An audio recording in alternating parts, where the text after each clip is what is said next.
Хариуцлага тэмцэх газрын мөрдөн шалгах хэцээс за улсын хурлын гишүүн амар эсрэлэнд холбогдуулан за улс төр нөлөө бүхий этгээд эрх мэдэл албан тушаалын байдлаа уруулан ашиглах за мөн их хэмжээний хахуул авах за мөн улс төр нөлөө бүхий этгээд үнэлгээгээр хөрөнгөч гэсэн гэмтэрхүүдэд тус эрүүгээр үүсч ялчаардах саналтай ирүүлсэн байгаа. За прокурорс хэргийг хянаад өнгөрсөн 7 хоногт за мөрдчөөс гаргасан санал бол үнэлэлтэй гэж үзэж за улсын хурлын гишүүн амар эсрэлэнд холбогдуулан эрүүлийн тусгай ангийн 22-р зүйлийн 2 дахь хэсгээс улс төр нөлөө бүхий этгээд эрх мэдэл албан тушаалын байдлаа уруулан ашиглах за мөн их хэмжээний хахуул авах за эрүүлийн тусгай ангийн 22-р зүйлийн 2 дахь хэсгээс улс төр нөлөө бүхий этгээд үнэлэлгүйгээр хөрөнгөч гэсэн зүйл ангаар тус эрүүгээр хүч ялчаар татаж за мөрдөн шалгах байгууллагт хөргүүлж одоогоор холбогдох мөрдөн шалгах ажиллагаа явагдаж байна. Мөрдөн шалгах байгууллагаас 4-7 хоногт ялчаардах саналтай ирсний прокурор сенат өнгөрсөн 7 хоног шийдвэр гаргаад мөрдөн шалгах ажиллагаанд хөргүүлсэн байна.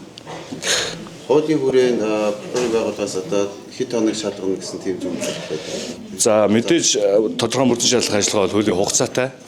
Шаардлагатай гэж зүйл нэмж мөрдөн шалгах ажиллагаа бол хугацааг тухайн бүрэн сунгаа явуулдаг хуулийн зохицуулалт байгаа. Тэгэхээр одоо энэ хэрэг хизээ шийдвэрлэгдэх вэ гэдэг талаар бол нарийнхан тогтоосон хугацаа бол байхгүй. Тэгэхээр мөрдөн шалгах ажиллагааны явц үр дүнгийн талаар одоо бол илэмгүй мэдээлэл өгөх боломжгүй байна.